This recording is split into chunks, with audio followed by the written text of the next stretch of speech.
फिलोसेपियंस को ले लेते हैं। जी भाई फिलोसेपियन साहब, आप लास्ट कॉलर हैं। अच्छा, मुफ्ती एक साहब एक एक साहब हाथ भी हिला रहे हैं। चलो आपको भी ले लेंगे मुख्तसर बात करके इनसे। जी, जी, अब सारे मुफ्ती साहब लोग कैसे हैं आप? शुक्र। सभी जी, को मेरी तरफ से सलाम। जी। ठीक है, कैसर भाई बड़े अरसों बाद दिखाई दे रहे हैं। कैसर भाई, आमिर भाई, लेकिन मुझे उम्मीद है कि आप मुझे मिस नहीं करते। एक्नॉलेज भाई, और जी कौन है? जी। मैं आतिफ आतिफ रैयान भाई रैयान भी साहब हैं, हैं, आतिफ रैयान भाई टेक्नोलॉजी भी हैं। साहब चलिए, हैं। सभी को मेरी तरफ से सलाम। जी। चलिए, अच्छा, बहुत सारी बातें आपने की हैं, तो मैंने कहा कौन सी बात को लेके आऊं। मैं तो ऑन्टोलॉजिकल आर्गुमेंट के इससे बात करना चाहता था आपसे। जी, फरमाएं। मुख्तसर कर लें। पर पर अभी थोड़ी देर पहले मुफ्ती साहब, आपकी अगर इजाजत हो तो 1 मिनट, कैसर भाई ने कुछ पॉइंट कहा था, मैं उस पर थोड़ा सा कुछ बोल या सकता तो उस पे कर लें या उस पे कर लें, क्योंकि अब टाइम हूँ? 16 मिनट ऊपर चल रहे हैं। अब ये हम उसमें आ गए बिल्कुल। 3 मिनट के बाद, 3 घंटे के बाद जो है फिर अच्छा, मामला ठीक है, गड़बड़ ठीक है। चलिए, फिर मुख्तसर सी आपका जो वर्जन है, मैं मुफ्ती साहब, शायद आपको शायद होपफुली बुरा ना लगे, मैं ऑन्टोलॉजिकल आर्गुमेंट जो है वो ऑलरेडी लूली लंगड़ी जो आर्गुमेंट है, उसको आपने कब्र पे पहुंचाने का काम कर दिया, मेरे को ऐसा लग रहा है। आपकी जो मैं ये आर्गुमेंट कहता है हूँ, मैंने कहा चलिए उसको मान उसको लेते हैं, उसको कबर में पहुंचा दिया। कबर में पहुंच गया वो। ठीक है, चलिए, हाँ, आपके बंदे से तो वो भी नहीं संभल रहा था। मैं इतना मतलब कहूंगा ये कि कि आपके बंदे ही मैं लूले कहूंगा लंगड़े होते हैं, तो हम भी फिर लूले लंगड़े ये दलाइल देते हैं। पहले इनको तो झेलो। मैं इतना कहूंगा कि अवैस भाई शायद उसको थोड़ा सा बेहतर डील कर सकते थे, इतना कह सकता हूँ मैं। ये जाहिर है कि मुझे ऑन्टोलॉजिकल, मालूम है कि कुछ ना कुछ लॉयल्टी और बायसनेस रहती है। तो आपने इतना भी कहा, ये बहुत बड़ी बात है। नहीं नहीं नहीं, मैं बिल्कुल, एक्चुअली अगर मैं फुल डिबेट रिव्यू करता तो मैं हाँ, अवैस भाई का पार्ट भी, पर मैंने आपका पार्ट, जो आपकी दोनों आर्गुमेंट से ईविल वाली भी है, और मैंने वो दोनों रिव्यू किए। पर मैं जी। आपसे ये सवाल पूछना चाहता हूँ, आपका जो पहला जो इसका प्रेमिस है, वो थोड़ा मेरे को एक्सप्लेन करेंगे, और ऑब्जेक्टिव इमेजिनेशन क्या है बेसिकली, ये पॉइंट। देखें, पहला जो प्रेमिस था वो क्या था कि the supreme supreme being thing is imagined objectively. Is imagine objectively. ये भी बताता हूँ मैं आपको, पहले उसको सामने लिया हूँ। ओके। अच्छा, इसमें सबसे पहली बात तो ये कि सुप्रीम बीइंग हम किसको कह रहे हैं। तो आपके नजदीक आपकी कोई अंडरस्टैंडिंग है सुप्रीम बीइंग के ताल्लुक से? जी भाई। सॉरी सॉरी मुफ्ती साहब, मैं आपसे पूछूंगा कि आपकी क्या नहीं, मैं तो अभी अंडरस्टैंडिंग जवाब दे रहा हूं। मैं जवाब दूंगा अभी। मैं थोड़ा सा ये समझना चाह रहा था कि आपको अगर कहा जाए कि सुप्रीम बीइंग क्या है या क्या होता है, तो आपकी कोई अंडरस्टैंडिंग है इस ताल्लुक से? नहीं, ये तो आपने डिफाइन किए हैं वर्ड, तो मैं तो इसमें मैं कुछ तो भी करूंगा। मेरे मैं मेरे मैं अंडरस्टैंडिंग में तो नहीं है कोई भी। मैं तो सुप्रीमिंग मानता ही नहीं हूँ, तो फिर नहीं नहीं, मैं मैं नहीं किस कह रहा हूं तरह मानते हैं कि नहीं मानते। अगर सुप्रीम बीइंग का लफ्ज आपके सामने बोला जाए तो आपके जहन में क्या बात आती है, वो बता दीजिए। नहीं, मतलब ये जो थियोलॉजिकली अगर कहेंगे तो किसी भी ओमनीपोटेंट, तरह, थियोलॉजिकली, ओमनीसेंट, लॉजिकली, रैशनली, कुछ भी। जी। Right, omnipotent. आप, ये मैं आपको क्लासिकल थियोलॉजी के हिसाब से बता रहा हूँ, जो जूडियो क्रिश्चियन थियोलॉजी के हिसाब से है, राइट। तो मैं उस हिसाब से बता रहा हूँ, नहीं, ओमनीपोटेंस है। ऑमनीपोटेंट होना कोई जरूरी नहीं है। यानी नहीं, ये मैं तरीके से इसीलिए ये बात है, ये कोई जरूरी नहीं है। इसलिए मैं आपसे कह रहा हूँ कि आपकी क्या डेफिनेशन, क्योंकि मैं जो तो हमेशा से इसको है, जो हमेशा से है, हाँ, वही तो बता रहा हूँ। आप बताइए मुझे क्या इसकी आप जो समझते हैं। हमेशा से है, यही सुप्रीम बीइंग का जो है बुनियादी तसव्वुर है, जो हमेशा से है, जिसको हम हम्म, वाजिबुल वजूद बोलते हैं, जिसको हम नेसेसरी बीइंग बोलते हैं फिलोसॉफिकली। लेकिन एक आम जबान में एक आम आदमी के लिए जो हमेशा से है, वो सुप्रीम बीइंग है। हाँ, पर उसकी कुछ सिफात हैं, वो आप सिफात रखते हैं, राइट। आप उन सिफातों को सिफातों को हमने भी मानते सिफातों को हैं। हमने भाई एक बात बताइए, आप अपने प्लेयर को सधाकर सिखाकर, क्या फैसल भाई चले गए क्या? कैसर भाई ड्रॉप हो गया, ऐसा लग रहा है। हाँ, आमिर भाई जरा सा जगह बनाइएगा, कैसे भाई ड्रॉप हो गए तो। अच्छा, मैं हाँ, पता नहीं, अब वो निकले हैं, मैं पूछता हूँ उनसे कि क्या हुआ है। हाँ, हाँ, उनको तो उनको ले लीजिए। जी। आप बताइए कि सुना क्या दूंगा। है। तो मेरे कहने का मतलब ये है कि आपने जो अपना प्लेयर भेजा था ना हमारे यहाँ, वो इतना बोधा साबित मैं उससे कह रहा हूँ कि भाई, अच्छा मैं देखो, ठीक हमें, कैसर भाई ने कुछ दिन पहले एक बात कही कि भाई हमें बताना पड़ेगा मुरीदों को कि हमसे कैसे बात करनी है। अगर उवैस ये मान जाते उस दिन कि हाँ जी चलो ठीक है, जात को मान लिया मैंने, अब चलो सिफात पे बात करेंगे, हम सिफात पे बात करते ना फौरन।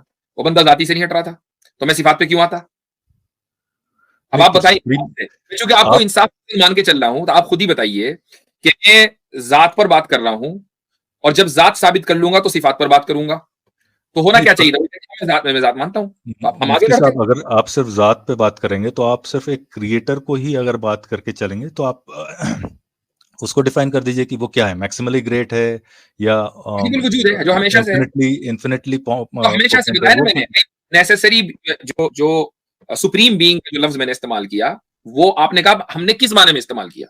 हमने कहा जो हमेशा से है, इस माने में इस्तेमाल किया। नहीं तो आप बताएं ना, हम किस माने से हैं, क्योंकि हर किसी की अलग अलग है, हर कोई इस माने में इस्तेमाल किया जो हमेशा से है। आपका अलग है टेक, कोई क्रिश्चियन का अलग टेक है, क्योंकि वो ट्रिनिटी में मान लेगा। नहीं, देखिए वो आ गई तफसील कि जो हमेशा से है उसको ट्रिनिटी वाले ये करते हैं कि यार वो मुरक्कब है, वो कॉम्पाउंड है, उसके 3 पार्ट्स हैं। जुडिज्म वाले भी मेरे ख्याल से उनका वही नजरिया है जो इस्लाम का है कि वो एक है और मुरक्कब नहीं है, सीध है। हमारा भी वही नजरिया है। इस दुनिया में आप मुझे बताएं कि 2 ही कैटेगरी हैं, अगर तीसरी कैटेगरी हो तो मेरे इल्म में इजाफा होगा आज। 2 कैटेगरी, होल्ड ऑन, मेरी बात तो सुन लीजिए, मुझे मैं अपनी बात मुकम्मल कर लूं। दुनिया में 2 कैटेगरी हैं। एक कैटेगरी उन लोगों की है कि जो खुदा को में बिलीव नहीं करते हैं, यानी मरकजी खुदा में जो सुप्रीम बीइंग है उसमें बिलीव नहीं करते हैं। अब चाहे उनको डाउट है, मसलन एग्नोस्टिक है, या वो क्लियर है कि खुदा मौजूद नहीं है, मसलन वो एथिस्ट है, राइट? ये एक कैटेगरी हो गई। उसके बाद दूसरी कैटेगरी है जो खुदा में बिलीव करते हैं, उसके अंदर डीस्ट हैं, थीस्ट हैं, पॉलिथीस्ट हैं, सारे के सारे उसके अंदर आ गए। इसके अलावा कोई कैटेगरी है? हाँ नहीं, आप बोलिए आगे। मैं तो आपसे आपकी डेफिनेशन जानना चाहता हूँ कि पूछ रहा हूँ कि इसके अलावा कोई तीसरी कैटेगरी आपके इल्म में है? नहीं, चलिए फॉर द टाइमिंग मान लेते हैं, आप जो बोल रहे हैं वो कैटेगरी है। आप खाली मानने की बात नहीं है, आप है तो मुझे बताइए, मेरे इल्म में इजाफा करें। मैं इससे आगे जाना चाहता हूँ। मैं वो जो भी आपकी डेफिनेशन है सुप्रीम बीइंग की, मैं उसको भाई मैं तो वहीं पहुंच रहा हूँ, मुझे ये तो बता दें। मैं इससे आगे जाना चाहता हूँ, सवाल को ध्यान में रखें। हाँ, मैं इससे आगे जाना वो आप ये बताइए कि कोई तीसरी कैटेगरी है, नहीं तभी तो आगे बढ़ेंगे, है या नहीं है? आप एक बार फिर से दोनों कैटेगरीज रिपीट करेंगे, मैं थोड़ा कहीं डिस्ट्रैक्ट हो गया था फॉर द टाइम। जो भी लोग हैं, इंसानियत है, उसको आप 2 जगह कैटेगराइज कर सकते हैं, 2 कैटेगरी में। एक कैटेगरी वो है जो खुदा में बिलीव नहीं करती, चाहे शक की बुनियाद पर या उसे यकीन है कि खुदा नहीं है, उनको हम एग्नोस्टिक या हम एथिस्ट बोल सकते हैं, ठीक है? एक वो कैटेगरी है जो बिलीव करती है, चाहे वो किसी भी तरह बिलीव करे, मसलन वो थीस्ट हो, डीस्ट हो, पॉलिथीस्ट हो, कुछ भी हो। ये दूसरी कैटेगरी है। इसके अलावा कोई तीसरी कैटेगरी है? ओके, हम मान लेते हैं, हाँ, बाइनरी आप डिवीजन मान लेते हैं, एक्सक्लूडेड मिडल वाला, ठीक है? What you mean? हाँ नहीं, सही है, आपकी बात मान ली मैंने। ठीक है, मान ली। अब ये जो 2 कैटेगरीज बनी और 2 ही कैटेगरीज हैं, ये उस सुप्रीम बीइंग के जो हमेशा से है, सिर्फ हमेशा से है, उसके तसव्वुर के बगैर। मुफ्ती साहब, यही तो परेशानी है ना, क्योंकि ये जो है, ये हम सिर्फ एक बीइंग की बात कर रहे हैं। अब वो बीइंग क्या है, वो ऑन्टोलॉजिकल आर्गुमेंट तो सिर्फ बीइंग को साबित करने के लिए है ना, कैरेक्टरिस्टिक को साबित करने के लिए है नहीं। हमने कौन सा सिफात को साबित करने के लिए ऑन्टोलॉजिकल आर्गुमेंट दिया था? नहीं, तो मैं उसमें उसके जो एक्चुअल जो आर्गुमेंट जो प्रेमिसेस हैं, वो हर किसी के अलग अलग हैं। वो आप चाहे अंसार के ले लो, आप सिफात की वजह से इख्तिलाफ है ना भाई। ट्रिनिटी का जो है वो अलग है, मुसलमानों का अलग है, वो हिंदुओं का अलग है, वो सिफात में इख्तिलाफ है। मैं ये सवाल पूछ लेता हूं, करने के लिए ऑन्टोलॉजिकल आर्गुमेंट नहीं दिया जाता, जात को साबित करने के लिए दिया जाता है। मैं इसको क्लैरिफाई कर देता हूं। कैसर भाई, एक सवाल, छोटा सा सवाल, क्या वो क्रिएट करने की कुव्वत रखता है? सीधी सी बात, मेरा एक सवाल है। के लिए ऑन्टोलॉजिकल आर्गुमेंट हम कभी नहीं देंगे, क्योंकि क्रिएट करने की कुव्वत रखना एक सिफत है। जैसे ही सिफत पर बात होगी तो हम ये आर्गुमेंट बदल जाएगा। तो फिर उसका फायदा क्या है? फिर इस आपकी आर्गुमेंट का क्या फायदा, बताइए। जात को साबित किया जा रहा है। जात को क्या साबित करना? वही तो, अगर उसका मेन आपका क्रिटिसिज्म फिर ये होना चाहिए कि भाई ऑन्टोलॉजिकल आर्गुमेंट कोई भी हो सकता है, टॉम डिक हैरी कोई भी हो सकता है। नहीं, कोई नहीं हो सकता। मैं उसकी वजह है वो सुप्रीम बीइंग। अगर आप टॉम डिक एंड हैरी को अगर आप सुप्रीम बीइंग मान रहे हैं तो आप साबित करें कि सुप्रीम बीइंग है क्या? हम इसीलिए ऑब्जेक्ट आपकी आवाज चूंकि कट रही, इनके बोलने से आपकी आवाज चूंकि कट रही है, तो मैं इनको म्यूट कर रहा हूं जब ये बोलेंगे बीच में ना टोकें, ताकि उनकी आवाज कट जाती है। जी। तो ऑब्जेक्टिवली का जो लफ्ज हमने ऐड किया है वो टॉम डिक एंड हैरी के लिए नहीं किया, सुप्रीम बीइंग के लिए किया है। और सुप्रीम बीइंग का तस्वुर मैंने आपको बता दिया और आप इसको तस्लीम कर चुके हैं कि दुनिया में 2 ही कैटेगरी है, लिहाजा जो भी परसीव करेगा वो उसी सुप्रीम बीइंग को, यानी जो हमेशा से है। तो ऑब्जेक्टिव इमेजिनेशन इसको बोला जाता है, ठीक है? अब इस पर आपका ज्यादा ये हो सकता है एतराज कि भाई इस ऑन्टोलॉजिकल आर्गुमेंट से सिफात साबित नहीं होनी। तो हम कब सिफात साबित कर रहे हैं? हम भी जाती साबित कर रहे हैं। हमने कब कहा कि सिफात साबित हो रही है? जी कैसर भाई, आप कुछ कहना चाह रहे थे? मैं 2 चीजों में कंफ्यूज हूं फिलोसफियन साहब के हवाले से। कि पहली बात यह है कि आपने डिबेट में एक ऑन्टोलॉजिकल आर्गुमेंट दिया है, तो श्योर हम एक आर्गुमेंट पे बात कर सकते हैं, लेकिन उनका प्रॉब्लम आपके आर्गुमेंट्स तो नहीं है। उनका तो असल में जो कॉन्सेप्ट ऑफ ऑन्टोलॉजी है उससे है, नॉट ऑन्टोलॉजी, ऑन्टोलॉजिकल आर्गुमेंट्स की बात हो रही है। तो वो कोई एक सिंपल आर्गुमेंट तो है नहीं, वो तो एक होस्ट ऑफ आर्गुमेंट्स, जिनके बहुत से मुख्तलिफ लोगों के आर्गुमेंट्स की पूरी बॉडी है एक। तो उसमें से वो स्पेसिफाई अगर करें कि किस आर्गुमेंट की बात कर रहे हैं, तो मुमकिन है बहुत से ऐसे ऑन्टोलॉजिकल आर्गुमेंट्स हों कि हम भी उससे इत्तेफाक न करें। तो वो स्पेसिफाई तो पहले कर ले कम से कम कि वो किस ऑन्टोलॉजिकल आर्गुमेंट की बात कर रहे हैं, नंबर 1। नंबर 2 फिर सफीन साहब, मैं एक आपको बताने की बजाय मैं आपसे 2 सवाल करना चाहूंगा ताकि हम गुफ्तगू हमारी आगे बढ़े। आप जो इस्तिफात की बात कर रहे हैं, सो लेट अस से कि गॉड मर्सीफुल है या गॉड एक इंटेलिजेंट डिजाइनर है। अब मैं अगर आपको एग्जांपल दूं कि आप यूनिवर्स की फाइन ट्यूनिंग को देखें, अपने इंसानी जिस्म को देखें कितना फाइन ट्यून है, वेदर आप इससे एग्री करें या ना करें कि ये खुदा ने बनाया है, लेकिन अगर मैं आपको आर्गुमेंट के तौर पे ये प्रेजेंट करूं तो आप इसको एक एम्पिरिकल आर्गुमेंट एक्सेप्ट करेंगे?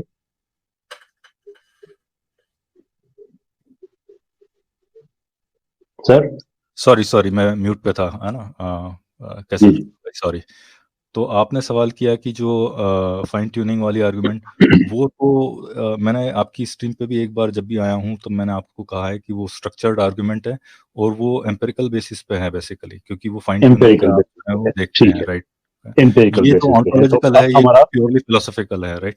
जी मैं बिल्कुल आप ठीक पहुंचे, राइट। बिल्कुल ठीक जगह पे पहुंचे हैं। और शायद यहीं से आपको अपनी गलती का एहसास हो जाए कि आप ऑन्टोलॉजिकल आर्गुमेंट, किसी भी ऑन्टोलॉजिकल आर्गुमेंट को डिस्कस करते हुए आप खुदा की सिफात का जिक्र क्यों कर रहे हैं, जबकि खुदा की सिफात आपको हमेशा मिलेंगी थ्रू द एम्पिरिकल आर्गुमेंट्स या एम्पिरिकल ऑब्जर्वेशन, जबकि ये एक कॉन्सेप्चुअल आर्गुमेंट है, इसका एम्पिरिसिज्म से ताल्लुक ही नहीं है, इसका ताल्लुक आपकी रीजनिंग के साथ मैं बताता हूँ क्यों है आपको कैसर भाई, 1 मिनट है ना, फिर मैं जी, उसी फिर जगह मैं पे जवाब मैं दूंगा। बोलिए, बोलिए क्यों है? जी, है सिफात ना। से इसका ये यानी जो आप क्या कहना चाह रहे हैं कि आपने आर्गुमेंट का एक सिफात से मुफ्ती ताल्लुक है, आप ये साबित करना चाह रहे हैं? मैं 1 मिनट इस पे आपका जो जी, आर्गुमेंट था मैं वो छोड़ देता हूँ, सिफात को अभी मैं दरकिनार कर देता हूँ, साइड कर जी, देता हूँ, ठीक है।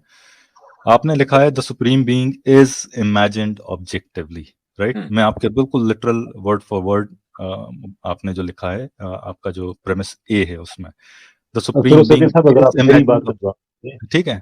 तो कैसर आप भाई और मैं आपके इस पे भी आता हूँ, मैं आपके साइड पे भी आऊंगा मैं, पर मैं ये सिर्फ ये मैं ये चाहता हूँ, पॉइंट बात बताना फिर चाह बहुत रहा हूँ। सा फैल जाती है मेरे भाई, बात बहुत फैल जाती है। मैं आपसे सिर्फ ये जानना चाहता हूँ कि खुदा की सिफात ऑब्जर्वेबल चीजों से हम डिड्यूस करते हैं, इसका ताल्लुक एम्पिरिसिज्म से है, जबकि ऑन्टोलॉजिकल आर्गुमेंट का ताल्लुक एम्पिरिसिज्म से सिरे से है ही नहीं। तो आप क्यों कैसर भाई मैं ऑन्टोलॉजिकल मुफ्ती साहब की सॉरी ऑन्टोलॉजिकल आर्गुमेंट की बात कर रहा हूँ मैं, आप जो जनरल मेरे को आर्गुमेंट बता भाई, रहे हैं आप ऑन्टोलॉजिकल, किसी उसमें नहीं भी होता है ऑन्टोलॉजिकल आर्गुमेंट की बात करें, किसी उसका की नहीं। मैं ताल्लुक अभी यहाँ मुफ्ती साहब एम्पिरिसिज्म की से बात नहीं है।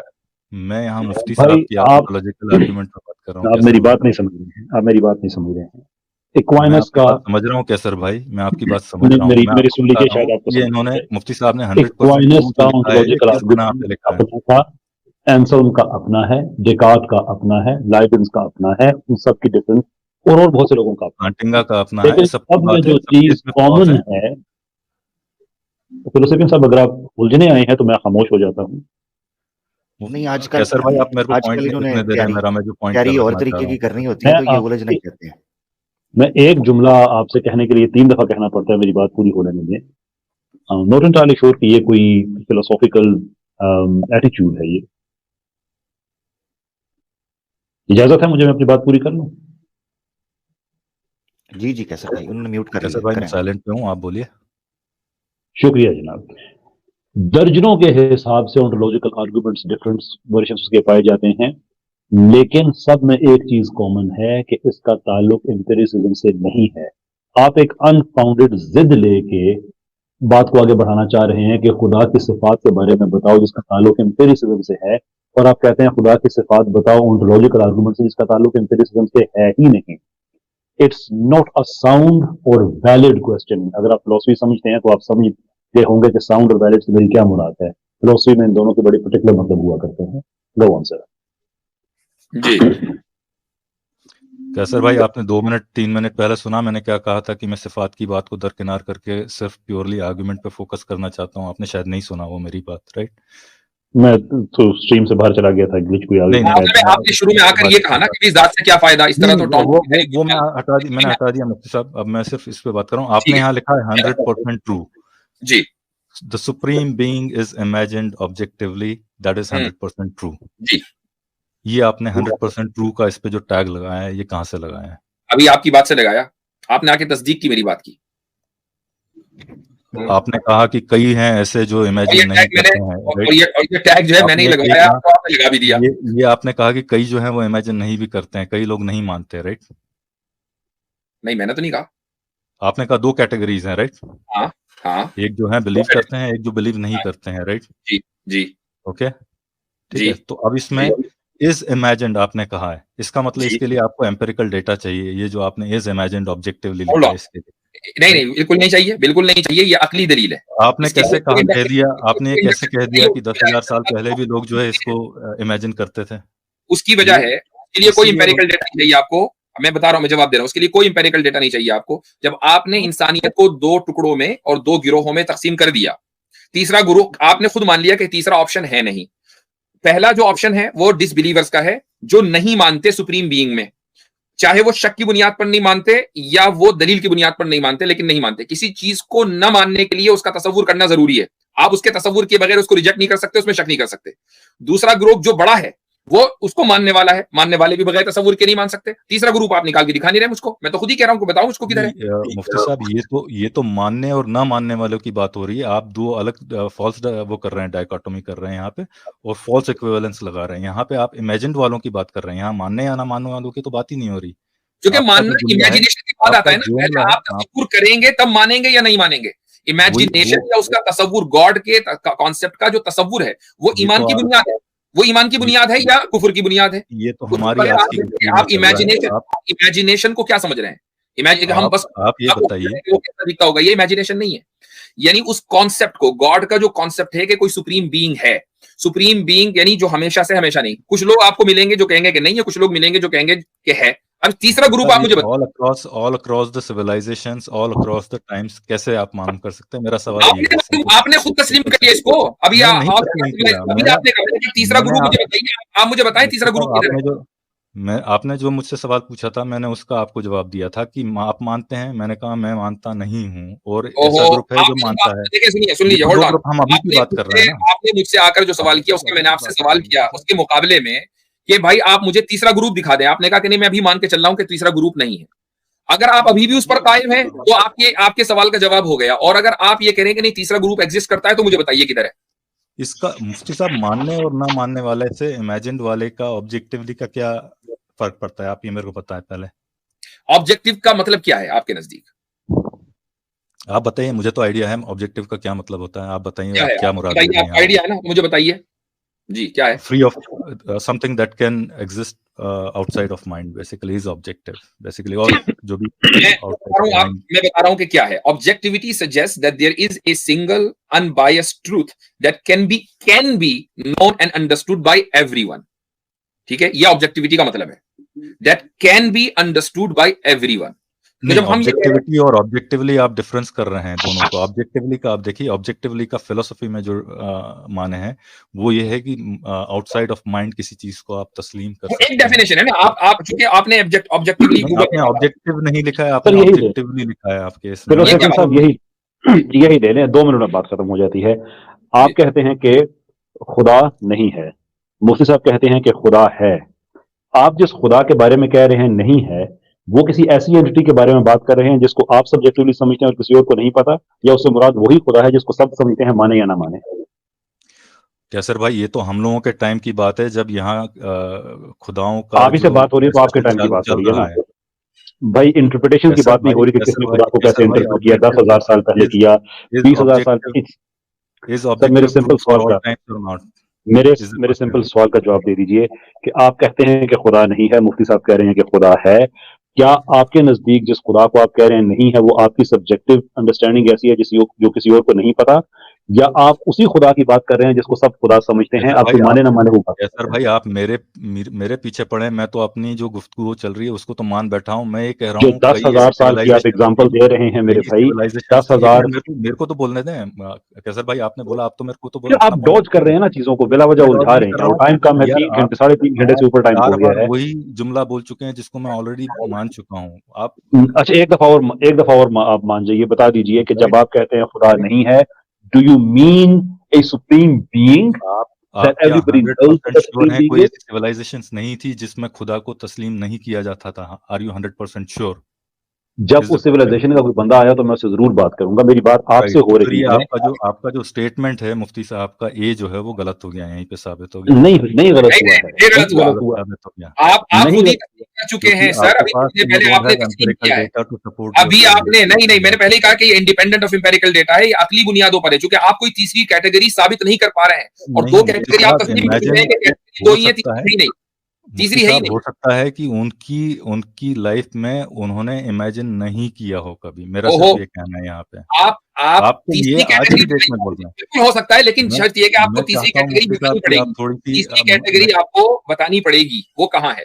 मुफ्ती साहब, मैं चाहता हूँ कि आप थोड़ी सी जो फिलोसफी जो है उसको थोड़ा सा स्ट्रॉन्ग करिए अपना, आपके जो हम कर लेंगे, वो कर लेंगे, उसकी टेंशन नहीं। मेरी जरा फिलोसफी स्ट्रॉन्ग कीजिए, मेरी फिलोसफी स्ट्रॉन्ग कीजिए। मुझे बताइए कि एक फिलोसॉफिकल आर्गुमेंट आप कैसे डिराइव कर रहे हैं ऑन ए पोटेंशियल कि शायद कोई सिविलाइजेशन ऐसी गुजरी हो जो खुदा को ना मानती हो ऑब्जेक्टिवली। ये गिव मी अ फिलोसॉफिकल है। मैं बोल रहा हूँ कि ये इंडक्टिव आर्गुमेंट जो आई है वो इंडक्टिव है, इसलिए मैं कह रहा हूँ इसको।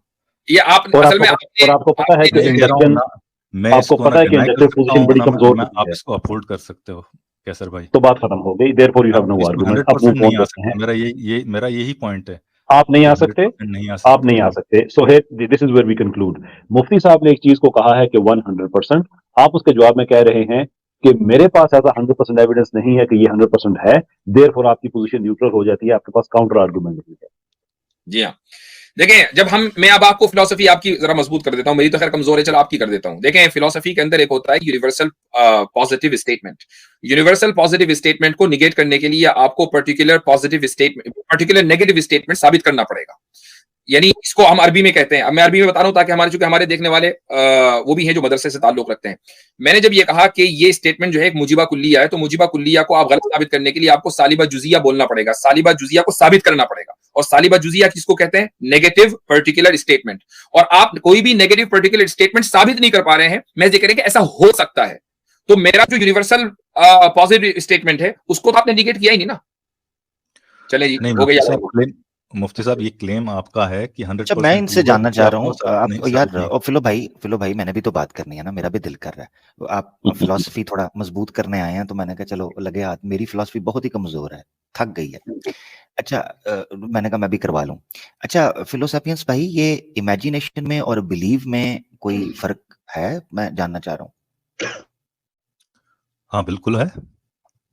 अच्छा, यानी पहले क्या और बाद, यानी ये कोई एक दूसरे के साथ हैं, अटैच्ड हैं, या कैसे फर्क है? नहीं, इमेजिनेशन गलत भी हो सकती है, सही भी हो सकती है। और बिलीफ आप जनरली मान के चलते हो कि सही है। You hold some beliefs to be true. ठीक है। उनके दलीलें अलग हो सकती हैं। आप ये कह लो कि कोई आप ज्यादा बिलीव करते हो, कोई आप थोड़ा सा फेथ बेसिस पे ले लेते हो। आप ये कहते हो कि जैसे सन विल राइज अगेन टुमारो, आप इसको इंडक्टिव रीजनिंग पे काफी सॉलिड बेसिस पे मान लेते हो। अच्छा, मैं ये जानना चाह रहा हूँ, इमेजिनेशन जो है, ह्यूमन कैपेसिटी इमेजिनेशन की, वो ऑब्जेक्टिव है? मेरे हिसाब से तो नहीं है ऑब्जेक्टिव इमेजिनेशन। कैसे? क्योंकि माइंड के outside imagination I don't think exist. यानी आपने ये समझना है, ये दो चीजों में फर्क समझना है। एक ये है कि इमेजिनेशन का प्रोसेस क्या है, या इमेजिनेशन का मैकेनिज्म क्या है, या इमेजिनेशन को वो प्रोजेक्ट कैसे कर रहे हैं। मगर ये कि एक चीज के ऊपर वो इमेजिनेशन ऑब्जेक्टिव हो सकती है। मतलब मैं इस पे 100% तो नहीं कह सकता, पर मोस्ट लाइकली अगर brain is the power house of imagination, तो फिर नहीं हो सकती ऑब्जेक्टिव। क्या मतलब? ब्रेन क्या है? मैं ये कह रहा हूँ, आपको मेरी आवाज आ रही है? एक मिनट ठहरें। इमेजिनेशन का कोई जो सर्वर है या पावर हाउस, कह रहा हूँ, अगर imagination is a power, imagination, if brain is the power house of imagination, तो फिर मेरे नजदीक जो है वो ऑब्जेक्टिव नहीं हो सकती। You are saying if there are two powerhouses other than brain. मैं नहीं समझा, आप बोलिए। इफ टू पावर हाउसेस मतलब? आपने बोला अगर ब्रेन पावर हाउस है इमेजिनेशन का, तो फिर ये ऑब्जेक्टिव नहीं हो सकती। राइट। तो मैं ये कह रहा हूं कि ब्रेन के अलावा भी इमेजिनेशन का कोई पावर हाउस है। नहीं, मुझे नहीं मालूम। यानी आपको नहीं पता। ये थियस का तो इसका क्लेम है, मतलब राइट? ये थियस का नहीं क्लेम है, नहीं राइट? नहीं मैं आपसे पूछ रहा हो हूँ, सकता है देखिए एक्चुअली जो स्विच ना करें, मैं माइंड आपकी बॉडी पोजीशन पूछ रहा ड्युअलिटी हूँ। है उसमें थियस का अलग टेक है, तो मैं एक अच्छा, possibly 2 मिनट में खत्म करना है भाई, फिर गाना ये भी हम है। दूर ठीक जा है। रहे हैं, राइट? हम तो मेन आर्गुमेंट से 2 दूर नहीं मिनट नहीं जा दूर रहे नहीं जा रहे, सिर्फ 2 मिनट है मेरे पास। फिलो भाई मैं फिलॉसफी टाइट करवाना चाह रहा हूँ, थोड़ा आपसे जो है ना वो सेट हैं। करवाना श्योर चाह रहा श्योर। नट हूँ, बोल्ट फ्रीक्वेंसी। टाइट वो करवाने हाँ टाइट। आप बिल्कुल बिल्कुल। तो मुझे ये बताएं कि आपके नजदीक क्या स्टांस है, वो जरा बता दें। नहीं, मेरे नजदीक तो ब्रेन के आउटसाइड इमेजिनेशन नहीं एग्जिस्ट कर सकती है।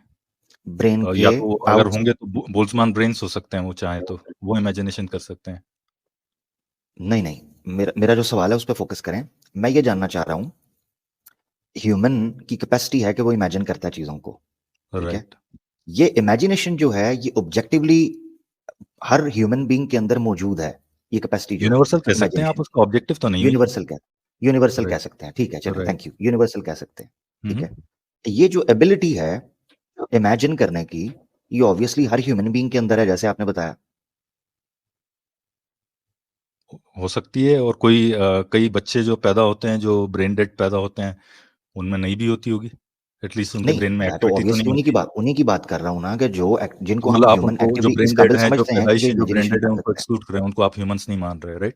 नहीं ह्यूमंस नहीं, मैं इस कॉन्टेक्स्ट के अंदर उनको इंक्लूड नहीं कर रहा हूँ, ओके। इस कॉन्टेक्स्ट के अंदर उनको इंक्लूड नहीं कर रहा, क्योंकि हम ऐसे ब्रेन्स की बात कर रहे हैं जो इमेजिन करते हैं। ओके। तो जितने इंसान हैं हम्म। वो इमेजिन कर सकते हैं इस कॉन्सेप्ट को कि गॉड है, निगेट करने के लिए, एक्सेप्ट करने के लिए। हाँ, नहीं तो आप ये कह रहे हो कि कोई ह्यूमन ब्रेन या ह्यूमन जो है वो गॉड को इमेजिन कर सकता है, ये बोल रहे हो आप कि कर सकता नहीं है, दे कैन नहीं इमेजिन, राइट? नहीं तो नहीं नहीं मैं ये जानना चाह रहा हूं, कोई ह्यूमन बीइंग नहीं, मैं ये कह हम्म, रहा हूं ह्यूमन ब्रेन के पास ये कैपेसिटी मौजूद है कि वो गॉड को इमेजिन कर रहा है।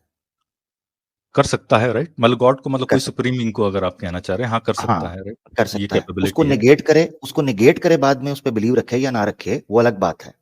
हाँ हाँ। अच्छा ये चलिए, ऑब्जेक्टिवली होता है इमेजिनेशन की पावर है, इमेजिनेशन में, राइट? हाँ, इमेजिनेशन की पावर है, राइट? और ये ब्रेन कुछ भी ऑब्जेक्टिवली। इमेजिन कर सकते हैं।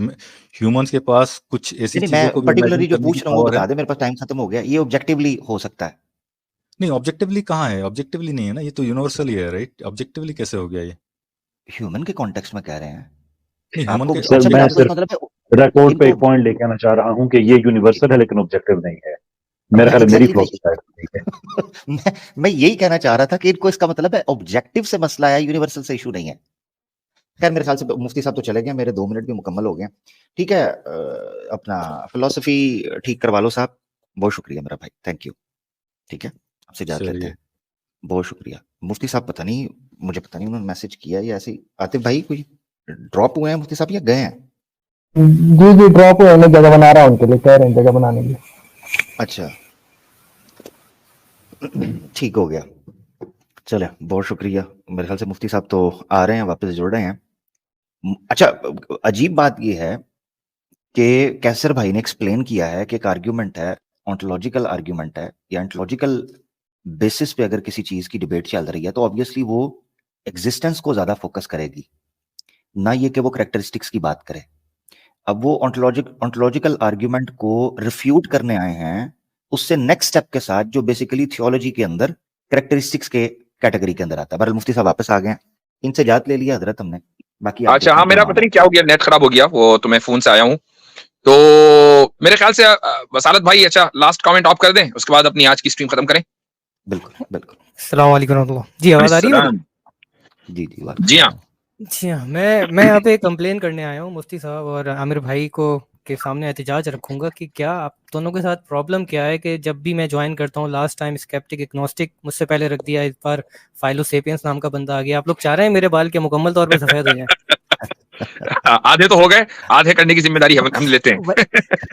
ये आमिर भाई की तरफ कमेंट रेफर किया है मैंने। ठीक हो गया, बिल्कुल जी जी हाँ अच्छा मुफ्ती साहब, अगर एक सवाल की गुंजाइश निकल आए जी, निकाल छोटा ली सवाल है। जल्दी से। बिल्कुल, जी जज़ाकल्लाह। अच्छा आज एक टॉपिक आपने में डिस्कस किया था कि अल्लाह ताला, अच्छा मेरी आवाज़ कहीं रिपीट हो रही है? आई डोंट नो, मैं अपना बंद करता हूँ। अभी चेक करें, हो रही है? ठीक है, ज़बरदस्त ज़बरदस्त। अच्छा चलो ठीक। आज का जो टॉपिक है उसके हवाले से एक टॉपिक कह रहा हूँ, एक सवाल आया था इसमें मुफ्ती साहब ने कहा था कि अल्लाह ताला मुशरिक को माफ़ करने की कुदरत रखता है, और ये बात तो ठीक है कि मुशरिक को माफ़ करने की कुदरत रखता है, लेकिन करेगा नहीं क्योंकि उसको उसूल के ख़िलाफ़ है। अच्छा, आज क्योंकि मैं सूरह माइदा की तिलावत करने बैठा तो 2 आयत मेरी नज़र से गुज़री, इत्तफ़ाक़न वो सबकॉन्शियस में चीज़ बैठ जाती है, जाके अभी वो सवाल आया तो वहाँ से वो आयत याद आई कि जिसमें एक जगह हज़रत ईसा अलैहिस्सलाम कहते हैं अपनी बनी इसराइलियों से, कहते हैं कि इन्नमा युशरिक बिल्लाह फ़क़द हर्रमल्लाहु अलैहिल जन्नह। एक तो ये आयत थी, और दूसरी जो आयत थी सूरह माइदा की, जिसके अंदर अल्लाह ताला पूछता है कि ए ईसा, कि तुमने कहा था कि इत्तख़िज़ूनी व उम्मी इलाहैनि मिन दूनिल्लाहि, कि अल्लाह को छोड़कर मुझे और मेरी माँ को जो है वो इलाह ठहरा दो अल्लाह के अलावा।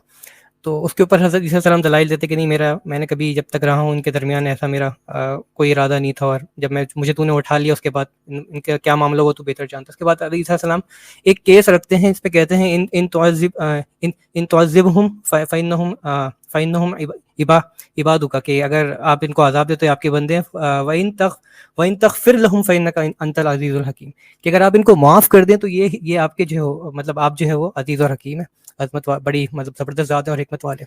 अच्छा, यहाँ पे एक चीज़ रेज़ होती है कि यहाँ पे ईसा अलैहिस्सलाम एक तरह से अगर मैं इसके लिए सिफ़ारिश लफ्ज़ इस्तेमाल करूँ तो मुझे नहीं पता ये लफ्ज़ दुरुस्त है या नहीं, इसकी भी आप तस्हीह कर दीजिएगा।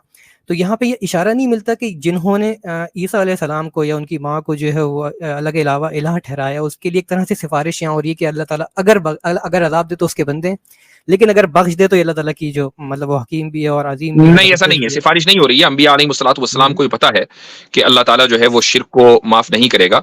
यहाँ पर अल्लाह ताला का जो यानी कुदरत का जो इजहार है उसका बयान हो रहा है, बयान कुदरत है ये, कि वइन तग़फ़िर लहुम फ़इन्नका अंतल अज़ीज़ुल हकीम। ये जो अजीज का लफ्ज है ये सिफत बता रही है। अजीज किसको कहते हैं? ऑलमाइटी, इसका अंग्रेजी में हम तर्जुमा करते हैं, यानी मुकम्मल ताकत वाला, इख्तियार वाला। तो इसका मतलब ये हुआ कि हजरत ईसा अलैहिस्सलातु वस्सलाम खुदा के इख्तियार की बात कर रहे हैं कि आपके इख्तियार में है कि आप चाहे ऐसे लोगों को भी बख्श दें और आप अपनी हिकमत के मुताबिक आप फैसला करें। ये सिफारिश नहीं हो रही है कि आप उन लोगों को माफ कर दें। अच्छा, इस जुमले बड़ा जबरदस्त पॉइंट उठाया, मैं एक बात करना चाहता हूँ इस हवाले से ना। मुफस्सिरीन ने एक बड़ा प्यारा अदबी नुक्ता उन्होंने निकाला है।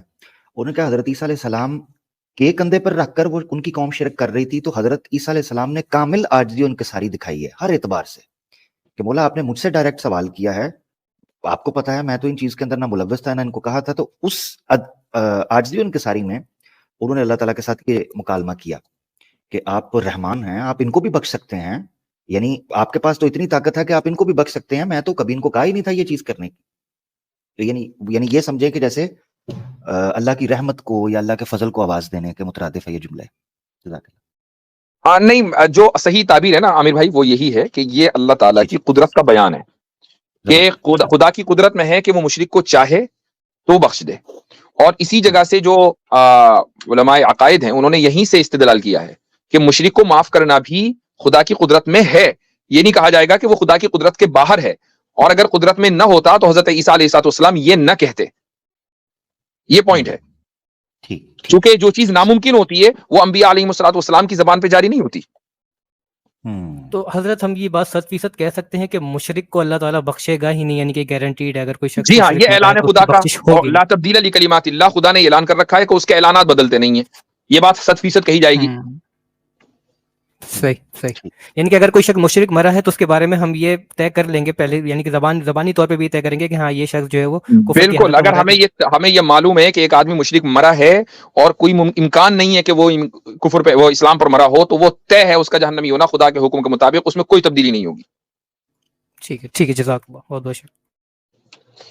चलें जी। अच्छा हजरत, तो आप खत्म करने वाले हैं, बस मैं ये कहने लगा था, यानी चूंकि अल्लाह ताला इसको माफ नहीं करेंगे उसका ऐलान है, तो फिर इसका मतलब यह है कि अल्लाह ताला खास इसमें एहतमाम करेंगे कि कोई इंसान अगर जहालत की वजह से पड़ा है या गलतफहमी की वजह से पड़ा है या कसदन इस चीज के अंदर पड़ा है, क्योंकि एक बड़ी तादाद ऐसी है जिनको हम मुशरिक की कैटेगरी में तो रखते हैं, मगर उनके पास इस चीज की जस्टिफिकेशन या एक्सप्लेनेशन ही नहीं पहुंची कि तौहीद हक है, शिर्क जो है वो गलत है। ऐसी सूरत में देखें, एक बड़ी इस ताल्लुक से हमारे यहाँ दो राय मिलती हैं। एक राय तो यह है कि जिन तक कुछ नहीं पहुंचा, यानी वो उनको पता ही नहीं है, तो उनको भी माफ कर दिया जाएगा। और दूसरी राय यह है कि तौहीद, सिर्फ तौहीद, रिसालत की बात नहीं हो रही है, कुरान की बात नहीं हो रही है, तौहीद जो है वो अकली है, एक खुदा के वजूद का है। इसके आप अपनी हैं और आप उनको अपनी अकल खुदा भी आप उसमें उसका भी एतकाद कर सकते हैं। लिहाजा अकली बुनियादों के ऊपर तय होगा, चाहे आप तक मैसेज पहुंचे ना पहुंचे, जहां तक कि तौहीद या खुदा के वजूद का सवाल है। बाकी चीजों के बारे में फिर बख्शिश होगी, दो राय मिलती हैं।